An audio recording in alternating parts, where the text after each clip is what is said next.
արցախցի կնոջ հետ երեք մետրոյում տեղի ունեցած միջադեպի եւ իմ կողմից վերջերս լուսաբանված մի քանի այլ իրադարձությունների համատեքստում մի դեպքի մասին եմ ցանկանում բոլորին պատմել, որն առնչվել են ընկերներս մի քանի օր առաջ Կորնիձոր համայնքում։ Ուրեմն երեք արցախցիներ, ովքեր շինարարական աշխատանքներով են զբաղված Տեղ եւ Գորիս համայնքներում, այցելել են Կորնիձոր համայնք եւ լուսանկարվել Արցախի ֆոնին։ Այնտեղից լուսանկարվել են Հակարի կամրջի եւ Արցախի ֆոնին։ Պատճառը կարոտը քաղելն է, նրանք մի քանի լուսանկար են կատարել, մի քանի տեսագրություն են կատարել, ինչեր է, դա էական չէ ընդհանրապես։ Վերադարձի արդեն ճանապարհին նրանց կանգնեցրել են ազգային անվտանգության ծառայողները, փաստացի նրանց զրկել ազատությունից, փաստացի արգրավել հեռախոսները, զրկել փաստաբանի հետ կապ հաստատելու հնարավորությունից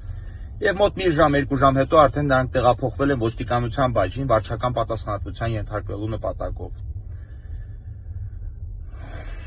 Նախատեսվում էր, որ նրանք պետք է ենթարկվեին վարչական պատասխանատվության դրամական տուգանքի տեսքով, այնուամենայնիվ բավարարվեցին նախազգուշացմամբ, նրանց հեռախոսները փաստացի խուզարկության ենթարկվեցին առանց դատարանի որոշման, բայց էականը եւս դա չէ։ Այդտեղ ոստիկանության արդեն բաժնում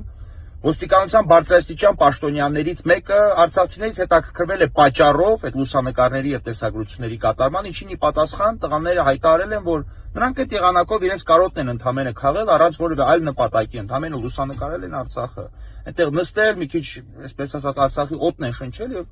լուսանկարվել Արցախի ֆոնին։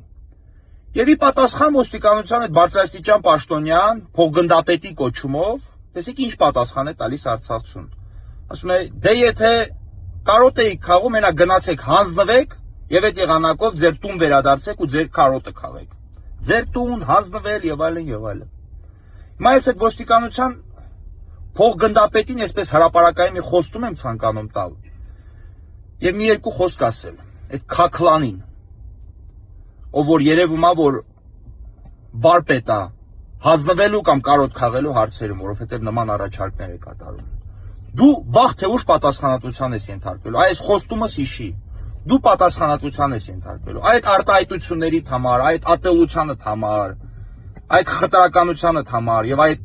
ստորությանը համար, որը համարձակվել ես հնչեցնել արցախցու հասցեին, դու պատասխանատվության ես ենթարկվելու դրա համար։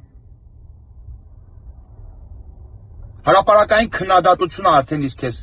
խոստացված եւ կատարված է, բայց իրավական պատասխանատվության դու այդ քայլիդ համար եւս կենթարկվես։